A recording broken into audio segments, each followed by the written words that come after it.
Hi friends, welcome to my channel. நம்ம சேனலில் நம்ம இன்னைக்கு என்ன பார்க்க போகிறோம்னு பார்த்தீங்கன்னா, ரொம்ப ரொம்ப சுலபமான தக்காளி குழம்பு கிராமத்து ஸ்டைலில் எப்படி செய்யறதாங்க பார்க்க போகிறோம். ரொம்ப ஈஸியாக செஞ்சிடலாம். தாளிக்கிறதுக்கு வானலில் கொஞ்சமாக எண்ணெய் விட்டுட்டு ஒரு கைப்பிடி அளவுக்கு சின்ன வெங்காயத்தை எண்ணெயிலே போட்டுக்கலாம். வெங்காயம்லாம் சேர்த்துட்டு அது கூடவே நம்ம நல்லா அந்த மாதிரி பூண்டு ஒரு 5-6 பூண்டு நம்ம அது கூடவே சேர்த்துக்கலாம். சேர்த்துட்டு நல்லா அந்த மாதிரி எண்ணெயிலே வெங்காயத்தையும் பூண்டையும் நல்லா வதக்கி விட்டுடலாம். வதக்கி விட்டதுக்கப்புறமா 1 ஸ்பூன் அளவுக்கு சோம்பு, 1 ஸ்பூன் அளவுக்கு சின்ன ஜீரகம் அதையும் நம்ம இது கூடவே சேர்த்துக்கலாம்.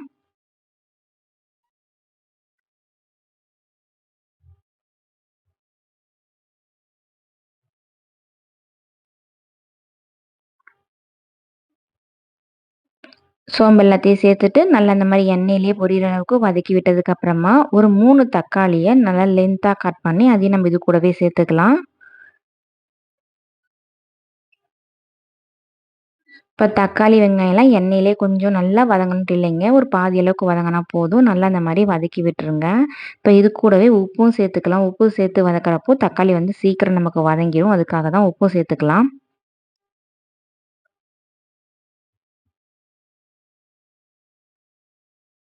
இந்த அளவுக்கு தக்காளி வதங்கினா போதுங்க. ஸ்டவ் ஆஃப் பண்ணிடலாம். சூடு ஆறட்டும். இப்போ அரை மூடி தேங்காய், அது கூடவே ஒரு 1½ ஸ்பூன் அளவுக்கு பொட்டுக்கடலை சேர்த்து ஃபஸ்ட்டு கொரன்னு அரைச்சி எடுத்துட்டு வந்துட்டேங்க.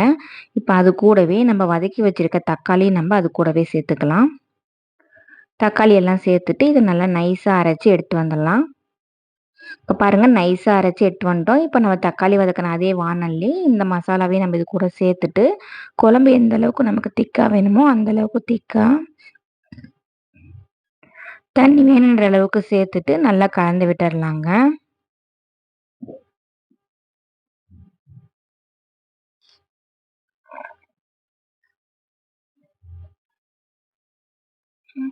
உங்களுக்கு தண்ணி எந்த அளவுக்கு சேர்த்தணுமோ அந்த அளவுக்கு தண்ணி சேர்த்துட்டு உப்பெல்லாம் கரெக்டாக இருக்கான்னு பார்த்து நீங்கள் செக் பண்ணிக்கோங்க. ஆல்ரெடி நம்ம உப்பெல்லாம் சேர்த்துட்டோம்.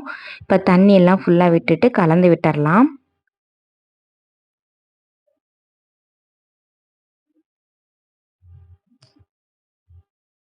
இப்போ நம்ம இது கூட என்னென்ன மசாலா சேர்த்த போகிறோம்னு பார்த்தீங்கன்னா, மஞ்சள் தூள் ஒரு 1/4 ஸ்பூன், மிளகாத்தூள் 1 ஸ்பூன், தனி மிளகாத்தூள் 2 ஸ்பூன் அளவுக்கு, கறி மிளகுத்தூள் வீட்டில் அரைச்ச கறி மிளகுத்தூள் இருக்கு இல்லைங்களா, அது 1 ஸ்பூன் அளவுக்கு சேர்த்துருக்கோம். சேர்த்துட்டு நல்லா அந்த மசாலா எல்லாத்தையும் நம்ம நல்லா அப்படி இந்த மசாலாவோட ஃபுல்லாக கலந்து விட்டுறலாம். கலந்து விட்டுட்டு ஸ்டவ் ஆன் பண்ணி கொதிக்க விட்டுறலாங்க.